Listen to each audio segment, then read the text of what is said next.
এই কাহিনীর সমস্ত চরিত্র এবং ঘটনা সম্পূর্ণ কাল্পনিক। বাস্তবে জীবিত বা মৃত কোনো ব্যক্তি অথবা কোনো ঘটনার সাথে এর মিল থাকলে তা সম্পূর্ণ অনিচ্ছাকৃত এবং কাকতালীয়, ব্যবহৃত অপ্রাকৃত এবং অলৌকিক ঘটনাক্রম পরিবেশনায় উপক্রম মাত্র। কুসংস্কারে বিশ্বাস করবেন না, কুসংস্কার ছড়াবেন না।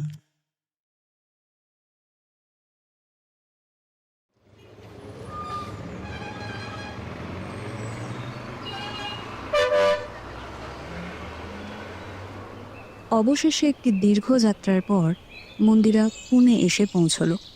পুনে পৌঁছতে মন্দিরার সময় লাগলো 5 ঘন্টা। সেই চকলেট রঙের কেতার গাড়ি থেকে নেমে সে দেখল মেডিকেল কলেজের হোস্টেলের সামনে বেশ ভিড়, পুলিশও আছে সেখানে।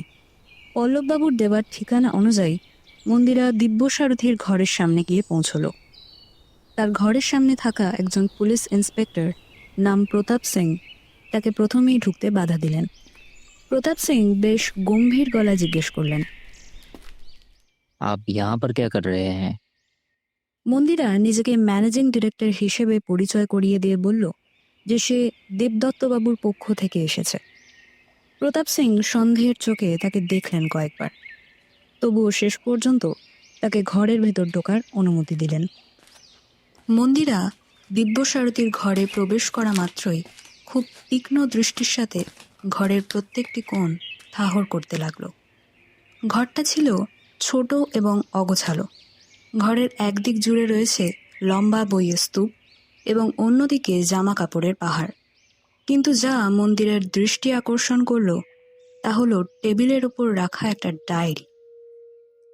ডায়েরিটা হাতে তুলেই মন্দিরা প্রথমেই লক্ষ্য করল ডায়েরির ওপর আঁকা একটা অদ্ভুত প্রতীক। এটি ছিল একটা বৃত্তর মধ্যে থাকা একটা সাপের ছবি। মন্দিরা যখন ডায়েরিটা খুলতে গেল, একজন পুলিশ তাকে বাধা দিল। সে পুলিশটি বলল, मैम ये एक एविडेंस है। মন্দিরা মাথা নাড়িয়ে সম্মতি জানালো। এই ডায়েরিটা যে একটা প্রমাণের কাজ করবে সেটা সেও বুঝতে পেরেছে, কিন্তু ডায়েরির ওপর আঁকা এই প্রতীকের যে কি অর্থ তা তার মাথায় ঘুরতে লাগলো। দিব্যসারথীর ঘর থেকে বেরিয়ে মন্দিরা সেই হোস্টেলে উপস্থিত আরও কয়েকজন ছাত্রর সাথে কথা বলল। সে কথা বলে জানতে পারল যে দিব্যসারথী পড়াশোনায় খুব ভালো ছিল, কিন্তু ইদানিং সে খুব চিন্তিত থাকত। একজন ছাত্র বলল যে সে নাকি দিব্যসারথীকে প্রায় গভীর রাতে কাউকে ফোন করতে দেখত। আরেকজন বলল দিব্যসারথীর কাছে মাঝে মাঝেই একটা চিঠি আসতো, যা সে খুব সাবধানে লুকিয়েও রাখত। এই চিঠির কথাটি মন্দিরাকে খুব আকর্ষণ করল। মন্দিরা পুলিশ ইন্সপেক্টর প্রতাপ সিংকে অনুরোধ করল যদি তারা এই চিঠির খোঁজ করতে পারেন। প্রতাপ সিং কিচ্ছু বললেন না, কিন্তু তার মনেও যেন একটা সন্দেহের ডানা বেঁধেছিল। এরই মধ্যে দেবদত্তবাবু এসে পৌঁছেছেন পুনে মেডিকেল কলেজে।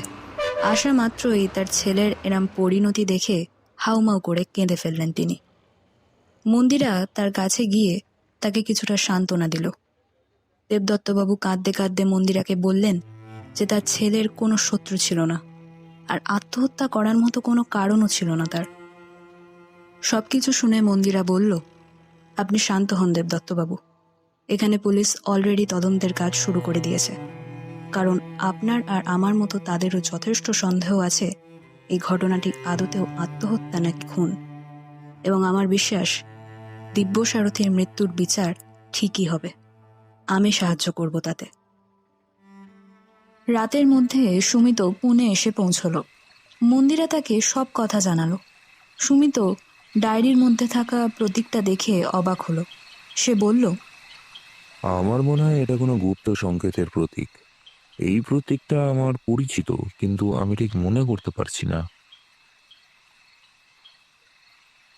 রাতে মন্দিরা আর সুমিত আবার দেবদত্তবাবুর ঘরে গিয়ে বসল। হঠাৎ দেবদত্তবাবু বললেন, আমার ছেলেকে কেউ একজন কিছুদিন ধরে হুমকি দিচ্ছিল। ও বলল যদি ও কিছু না করে তাহলে ওর পরিবারের ক্ষতি হবে। হুমকি? মন্দিরা জিজ্ঞেস করল, কে হুমকি দিচ্ছিল? দেবদত্তবাবু কাঁপা গলায় বললেন, জানি না, শুধু বলল যে একজন শিক্ষক ওকে হুমকি দিত। তার কথা শুনে মন্দিরা আর সুমিত দুজনেই চমকে উঠল। তারা বলল, শিক্ষক? তাই নাকি? হোস্টেলের ইনচার্জ দিব্য সারথী তার নাম বলেছিল। দেবদত্তবাবুর কথা শুনে মন্দিরা আর সুমিত সেদিনই সিদ্ধান্ত নিল যে তারা পরের দিন হোস্টেলের ইনচার্জের সাথে দেখা করবে। যেমন ভাবা ঠিক তেমনটাই কাজ। পরের দিন সকালবেলা মন্দিরা আর সুমিত হোস্টেলের ইনচার্জের সাথে দেখা করার জন্য গেল। কিন্তু তারা যখন তার ঘরের সামনে পৌঁছলো তখন দেখল ঘরের দরজাটা খোলা। ঘরের ভিতরে কেউ নেই, তবে ঘরের দরজার সামনে তারা একটা পড়ে থাকা কাগজ পেল, ছোট্ট একটি চিরকুটের মতো। সেই কাগজটিতে লেখা ছিল। মন্দিরা কাগজটা পড়ল। আমি জানি তোমরা আমাকে খুঁজছ, কিন্তু তোমরা আমাকে খুঁজে পাবে না। দিব্যসারথী একা ছিল না, তার মতো আরও অনেক ছাত্র আছে। সেই চিরকুটটি পড়ে মন্দিরা আর সুমিতের চোখ কপালে উঠল। তারা বুঝলো যে এই ঘটনা শুধু একটা আত্মহত্যা নয়, এটা একটা বড় চক্রান্তের অংশ। মন্দিরা বুঝতে পারল এখন তাদের কেবল দিব্যসারথীর হত্যাকারীকেই নয়, বরং অন্যান্য ছাত্রদেরও রক্ষা করতে হবে এই হত্যাকারীর হাত থেকে। তাদের সামনে এখন একটা বড় রহস্য। কে এই শিক্ষক, আর তিনি কেন ছাত্রদের এমন ভয় দেখাচ্ছেন? এই সব প্রশ্ন একসাথে মন্দিরা আর সুমিতের মনে ভিড় জমাতে থাকলো। হোস্টেলের ইনচার্জের ঘরের থেকে পাওয়া সেই চিরকুটটি মন্দিরার হাতে ছিল, যা সুমিতের চোখে এক নতুন আলোর ঝলক নিয়ে এসেছিল। সুমিত বলল, আমার মনে হয় এই নোটটা আমাদের জন্য একটা ক্লু। যাই হোক, এখন আমাদের ইনচার্জের খোঁজ করতে হবে। পুলিশ ইন্সপেক্টর প্রতাপ সিংকেও সেই চিরকুটটি দেখানো হলো। তিনি গম্ভীর মুখে সেই কাগজটি পড়ে বললেন, हम लोग भी उसी के तलाश में हैं। उसका नाम है सुधीर पांड्या। পরের দিন সকাল থেকে মন্দিরা আর সুমিত হোস্টেলের বিভিন্ন ছাত্রদের সাথে কথা বলতে শুরু করলো।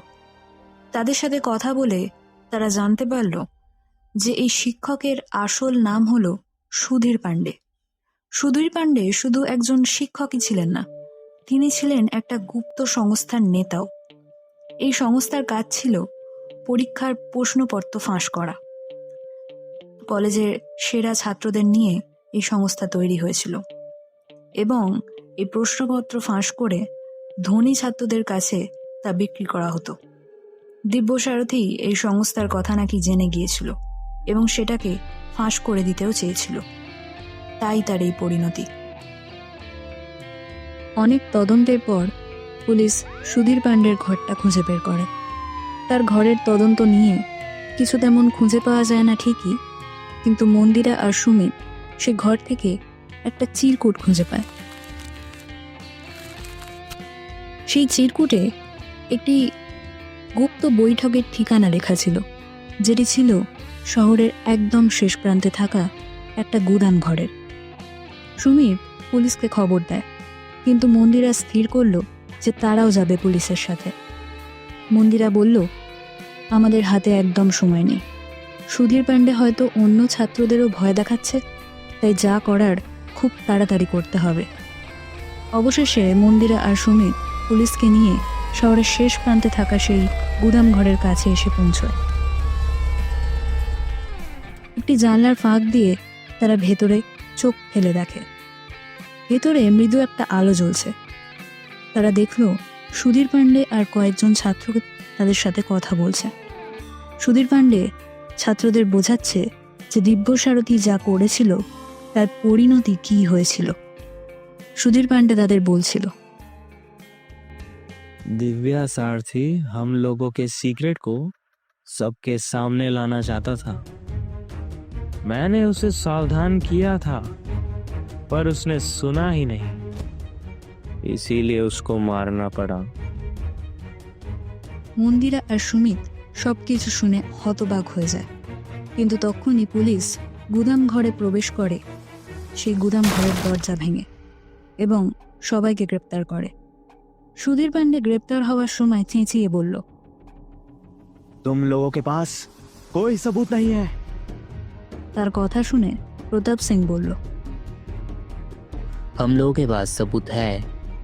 दिव्या सारथी के डायरी में जो सांप के ड्राइंग था, उसके नीचे एक चिप चिपा था जिसमें से तुम सब लोगों के क्राइम का वीडियो निकला, और तुम्हारे रूम से हमें एक लेटर भी मिला था, और ये जो तुमने अभी बोला उसके भी वीडियो रिकॉर्डिंग्स है हमारे पास।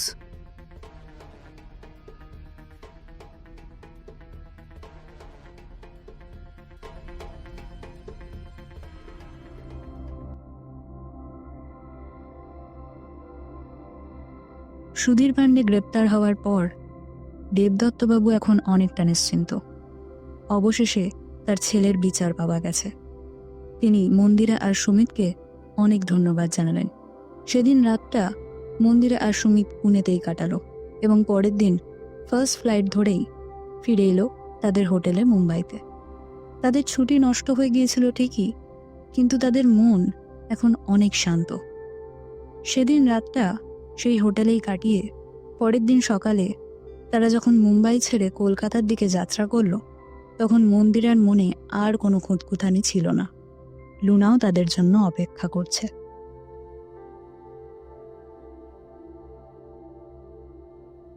শেষ হলো আমাদের আজকের গল্প, হোস্টেলে হত্যা, অন্তিম পর্ব। মন্দিরা ও গল্পকথক সাগরিকা, সুমিত শুভম, সুধীর পান্ডে অমৃত, দেবদত্তবাবু অঙ্কিত, এছাড়া পোস্টার ডিজাইনিং ও এডিটিংয়ে অঙ্কিত, সূত্রধর আমি, কণ্ঠস্বরের সোহম। গল্পটি ভালো লাগলে অবশ্যই লাইক, শেয়ার এবং সাবস্ক্রাইব করবেন। কমেন্ট করতে ভুলবেন না। দেখা হচ্ছে পরবর্তী গল্পে।